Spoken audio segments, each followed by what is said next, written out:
I don't think that the Caucasians, let's say, should revert to being white. I think that's a bad idea. It's a dangerous idea. And it's coming fast. And I don't like to see that. I think the whole group identity thing is seriously pathological. So Dr. Jordan Peterson says that white people must not unite under the banner of their shared blood in the face of mass immigration. Instead, they should adopt an ideology of radical individualism. And that whole ideology is working desperately to upend the idea of the sovereignty of the individual. And to me, that's an absolute catastrophe, because the replacement for that is brutal tribalism. That's the only replacement we know.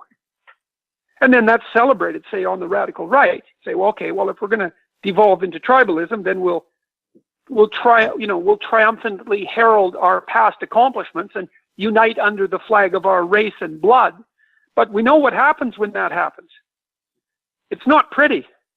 Right. So I don't see any alternative than the radical individualism that's predicated on these deep stories that characterizes the West. It's the right answer. Herr Professor Marcuse. The cultural Marxists, their entire premise for breaking down all societal norms and traditions in the immediate aftermath of World War II stemmed from this idea that they were preventing white people from committing another Holocaust. If you read The Authoritarian Personality, a book from 1950, co-authored by Adorno, Frankel Brunswick, Levinson and Sanford, you will see the words that justify the destruction of things like patriarchy, nationalism, hierarchy, in order to stop a hypothetical Holocaust. So when Dr. Peterson is employing the same argumentation as the Marxists, really makes you think.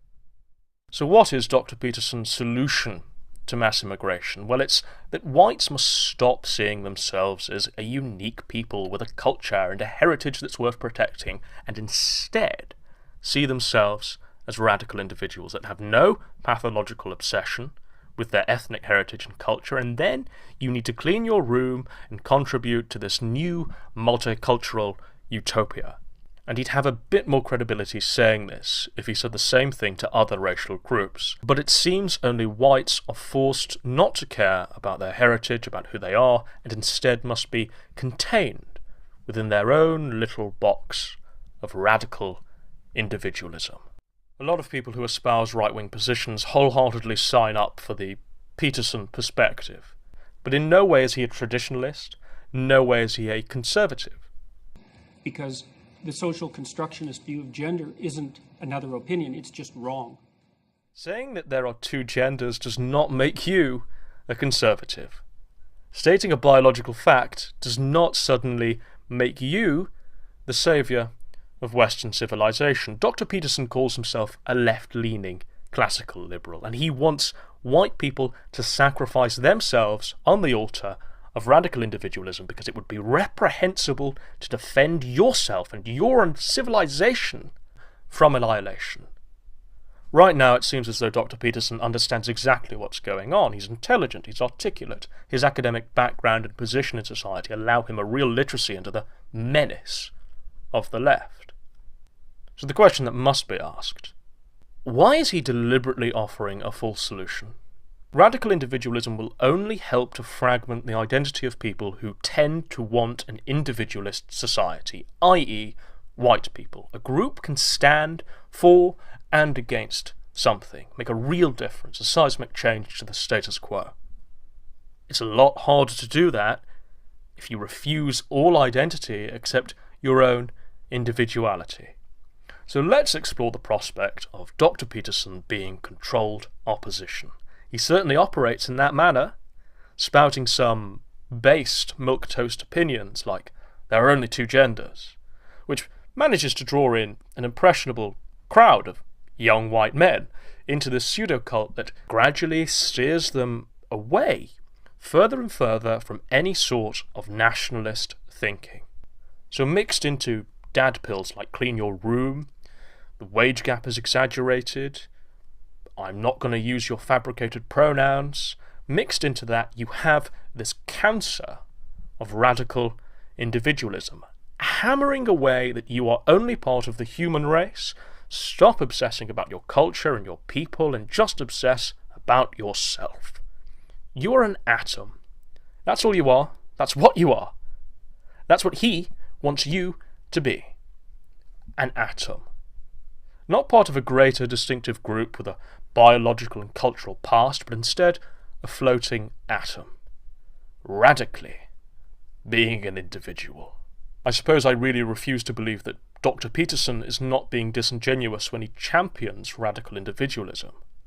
Given that his academic speciality is in fact psychology, and therefore he must be able to accept the validity of IQ and knows that personality and IQ are at least partly genetic, I find it very difficult to believe that he isn't aware that people have innate in-group preferences. Surely he has to realise that his audience are almost exclusively young white men. So this idea of colour doesn't matter. Ideas matter. It's a nonsense. The values of a society are a product of their culture. Culture evolves in much the same way that physical traits do, from different environments and selective pressures. There is a reason the idea of a non-white population holding the same values as Europeans is hypothetical, because there's zero precedent in history for it. Because non-Europeans are from a different culture and a different biological background than Europeans, and that creates different value systems. Because I want the best in you to emerge. And so you need standards. It's like, what are you doing wasting your life? There's way more than that to you. Get your act together and bring it out. And that's a message that people really want to hear if they have any sense at all, and generally they do want to hear it. So let's present the familiar counter-argument to everything that I've just said. Dr. Peterson, he's not wrong. Affiliating yourself with people just based on your race alone is foolish.